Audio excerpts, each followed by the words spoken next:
What's up guys, Matt Briers and I am here with Matt. This is Ruben. And today's focus is clinch fighting for sport and street concepts. We're gonna break down how to get into the clinch, what techniques we might use from a single collar tie, tie clinch, body lock, and what techniques we'd use for sport applications as well as street applications. Okay, for our first sport perspective, we're gonna actually go from a grappling only. So on the next one, I'll actually introduce strikes for MMA. But we're gonna look at jiu-jitsu and wrestling-based concepts. We're gonna start off with a single collar tie. If I'm in my left leg lead, Cole has left leg lead, my rear hand is connecting to the back of his skull. I want to have control over his head so I can control his power. And then my other hand is gonna be, I ideally like to have inside bicep control. If we are both in that single collar tie, I'm gonna have to do something with this arm to clear it. We're gonna focus mostly on standing chokes in the beginning, because if I can finish a fight standing in any sport competition, easier job than going to the ground. So I've got that inside bicep control, and we're gonna do a simple little snap down. So I'm gonna think about using both my hands, kind of like scooping Cole's head and arm to the ground. As he'll do that, I'm gonna take a small step back. That drops his level down. So here we go again, I hit the little snap down, boom. And all I'm looking to do is get my bicep to start covering his head. And when we do that, we're gonna connect for a chin strap. I hit my snap, boom. And now I have that chin strap, my bicep is covering his shoulder.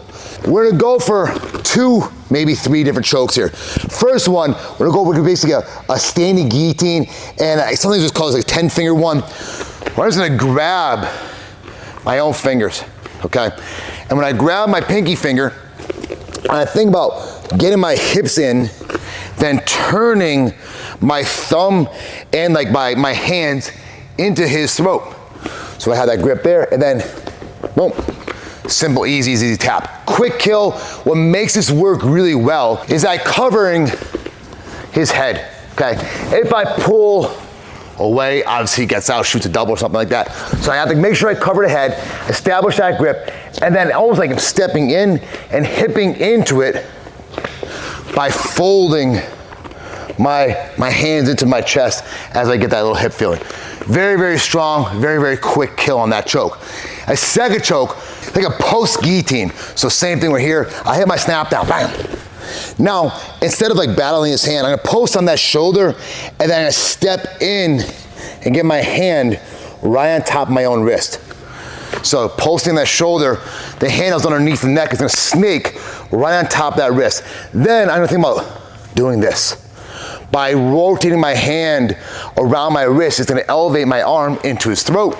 I hit my snap, boom, post, and that's, I like these type of chokes because it's pain, it's air compression, and it just fucking sucks. So it's one of the best chokes I think you can use. Like just you're gonna get a quick kill off that one. Thank you guys for watching this awesome video on clinch fighting for both the sport and street fighting concepts. Please give us a favor, give us a like, give us a subscribe, leave a comment. We really would appreciate it. And of course, if you guys are looking to dive deeper into tri-tac training concepts, you can join our free tri-tac community. The link is below as well as above, and I hope to see you there. All right, the last choke we're gonna do is called high elbow guillotine. By inverting my top hand, so instead of grabbing behind or in front of my hand, I grab palm to palm. It makes a quicker, a tighter choke. So it works really good off that post. I snake my hand in. Now I think about pulling up and over, and it's a quick fold. So you're thinking about pulling this, boom, and a very tight choke. So I have my snap down, boom, I have this post here, and instead of going for this choke, all I do is snake this, and I'm just thinking of pulling up and over. You really can't get your elbow all the way to his back, but if you think about it, that's the thought process, like pulling the chain and trying to fold it over the back, it makes it a very tight choke. Okay, Ruben here with Leon. Now is the turn to apply all these amazing concepts for arriving to the choke into the street defense, okay? Imagine that we got like a boxer reference. I'm gonna cross and enter with our frame. I'm gonna cross and enter in order to arrive to this kind of trapping really fast. This is what we call like middle finger trapping, but look that connection, okay? You cannot lose this connection, because when you enter, if you lose this connection, he has a direct line to my face. So I maintain the pressure, and now what I want is I want to grab the hair, I want to grab the ear to put him down, and then I can get the joke. But immediately, as soon as I arrive here, look, I open a little bit, and then I apply my elbow direct to the temple for arriving to the frame 2. Then disconnect and go, okay? This is possibility number 1. Okay, possibility number 2, we're gonna enter the same thing. We don't change too much. Remember, we have to pay attention to the surroundings. Maybe we got more opponents, so I'm gonna crash and enter, and when I enter here and I get the head of my opponent, I'm gonna create his reaction so I can get this line with my punch. So I punch him, and then I got this reaction. From here, I'm gonna disengage, and I'm gonna smash with a direct knee to escape directly. And then the third possibility is when I crash and enter, and I grab here, and I got the hair. No matter how strong you are, no matter who you are, even Hulk, the ears are really painful. So if you grab the ear, you're gonna make a step back, so you create a hole in the middle, and you're gonna put him down to finish the fight really quick and go. So to resume, to make a simple summary, when we enter and we arrive to this kind of movement, instead of trying to choke him like fighting for this, we expose our balls, he can punch me, people around me can punch me and knock me out or something. The thing we want is enter, boom, finish, direct, and disappear. For the next sport one, we're going to look at the Thai clinch, and we're going to use a combination of knees as well as trips and throws that are just fucking awesome. I love trips and throws. So first, let's get to the Thai clinch properly. We're going to use a simple jab, cross, long hook, boom, boom. And now I throw my long hook, and I whip it back by his head, bam. And then, I'm gonna spin you really quick so they can see this. And then I'm gonna club in with my right hand, bam. Now I'm in that Thai clinch. When we wanna do anything, I'm gonna use my knees to start setting up my movement. So I hit a knee, bam. Now, after that knee strike, I'm gonna step down to the outside, and then I'm gonna spin you again, buddy.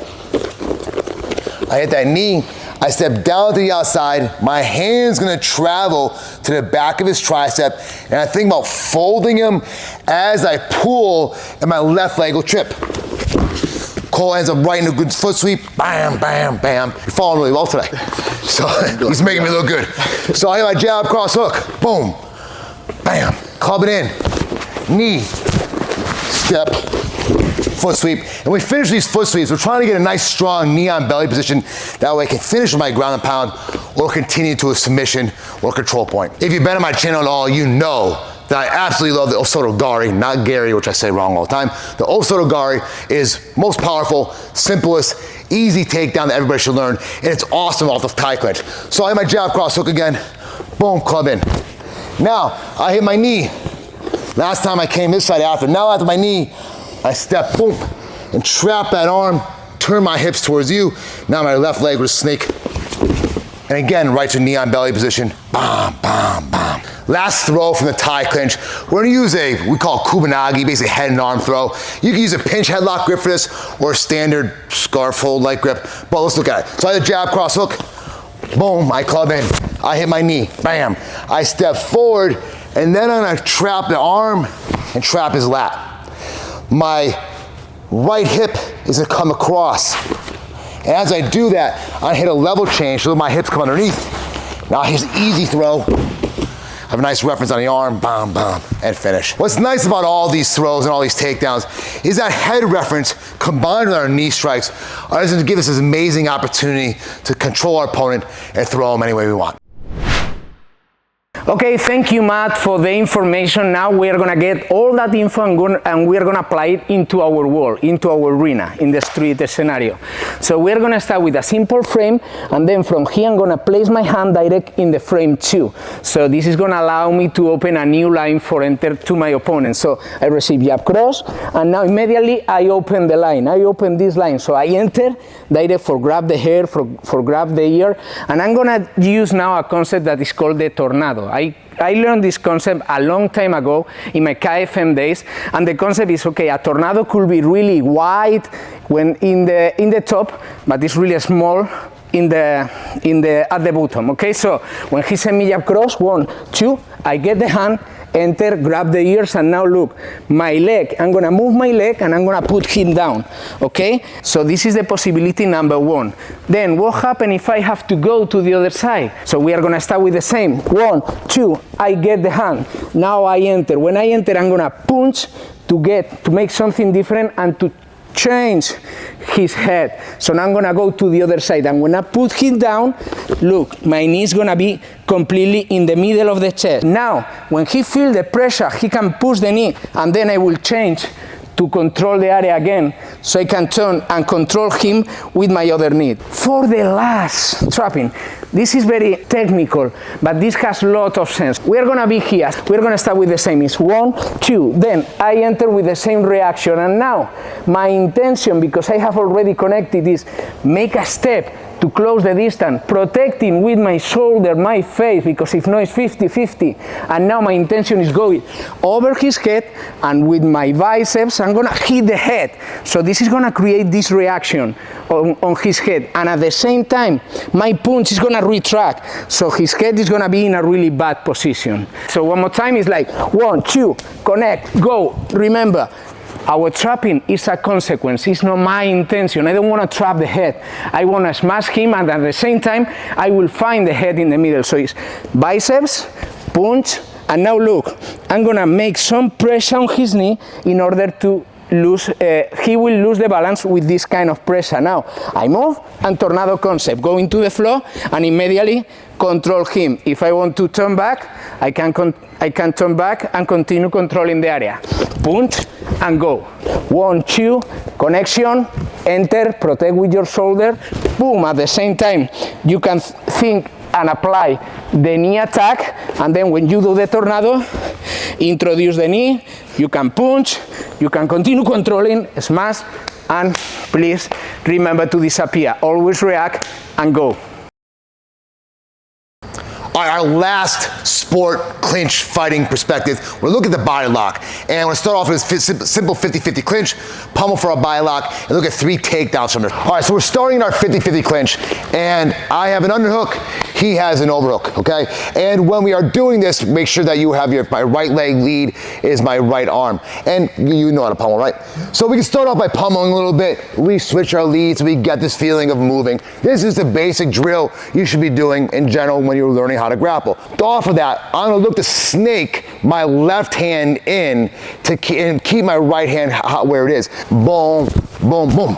I double beat it. Once I get that hand in, I level change and find my head position. Let's spin. All right, guys, this is very important. If you're an MMA fighter or just a grappler, I need to win the head position when it comes to either an underhook or a side clinch, all right? If I'm MMA, I might be fighting for wrist control, hit some knees, or if I'm just grappling, I don't have to worry about him punching me in the face, I'm pretty good. First technique we're gonna look for is called Kosoto Gaki. I'm just gonna shift my weight forward and think about driving Cole a little bit to that far shoulder. Boom. That off balances him as well as gets his leg fairly close between my leg. Just reinforce it by stepping forward, hook behind the leg, think about pulling it to my ass, and as I do that, I spin to the cage. He comes down, spin. Now, since we're talking sport, and I don't have to worry about someone hitting me from behind or slide down right into 3/4 mount, whether I start hitting for ground and pound or I start looking for my different connection points or back attacks, his arm bars, etc., that I'm gonna continue in ground-based combat. But let's not use an overhook concept as well. So when in that 50-50, if I wanna use my overhook, I have to attack with strong whizzer. And that's a really, really big, important concept when I wanna break his grip and break his posture.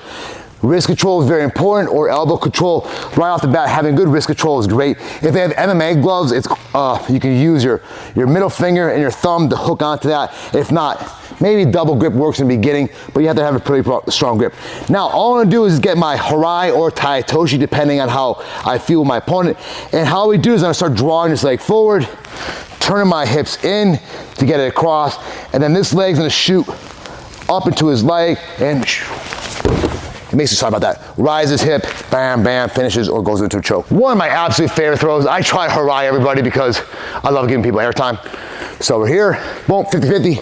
I break off, look for that wrist control, step across, and a nice clean harai, bam, bam, or finishing with our ground attacks. Okay, thank you, Matt. Wow, this is quite difficult and interesting. Why? I cannot imagine in any area that I am with another opponent or in the disco with a guy doing this. Maybe it's a cool dancing in Africa, but not here for sure. So we are gonna study and analyze body locks, okay? And we're gonna divide this in three different areas. I mean, before, during, and after. After never works. If the guy has some kind of a skill, it's gonna make you fly out and it's gonna take you down for sure. But the three major areas are gonna be like both hands in, both arms in, one out, and my two arms out. Obviously, if I am facing him, there is no way, it's impossible that he grab me like this. It's impossible, no way. But maybe if I am here, I am dancing and he come and grab me like body lock, oh my God, I am fucked.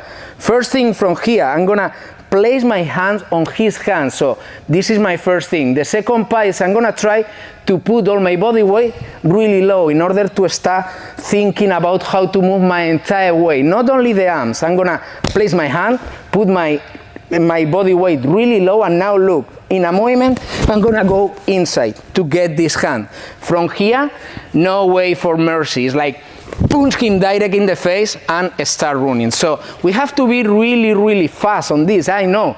But this is the street, guys. You have to be ballistic. You have to be effective. In the street, you never know when. You never know how. You never know why.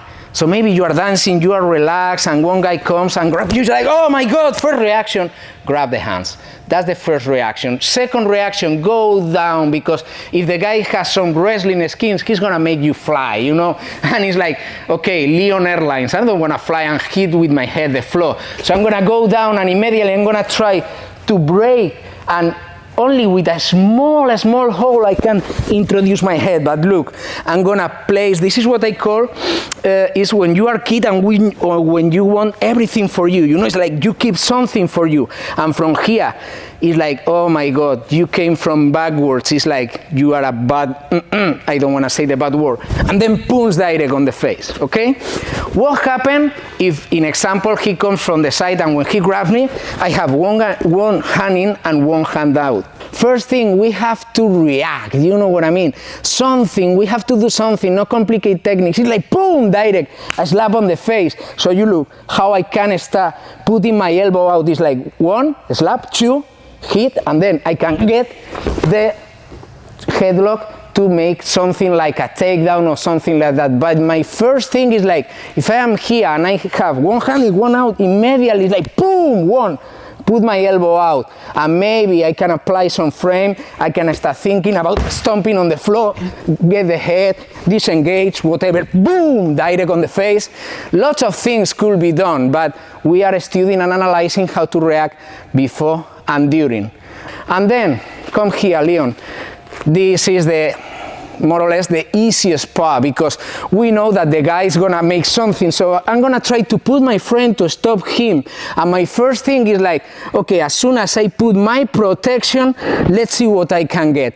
And like Matt said, I'm gonna start thinking about how to destroy his arm with my body movement. So when I look that he comes, it's like, I'm gonna place my friend. I put my hand to create this space, and my elbow is gonna be over his arm. And then one movement, I'm gonna make this crack to try to break his elbow. So one more time. Now from the other side, Leon. When he comes, he's like, oh my God, both hands out. Now immediately he comes and he tries to grab me strong. I'm gonna make like one movement. One ballistic movement is enough to break that arm. Now I'm gonna show you from the other side what happens when I have one hand in, one hand out, okay? Remember, hit, move, and then I can start thinking about a takedown, punch, whatever, or the worst case scenario, I am here, it's like, oh my God, what can I do? Remember, first thing, fix the hands. Why I have to fix the hands? Because one of the most common things that is gonna happen is this, and this is the worst part. So when he grabbed me, first reaction, grab the hands. Second reaction, go down. Then I move in that hole, and from here, with everything, you know, it's like, oh my God, thanks God, I can get out, and then punch and escape.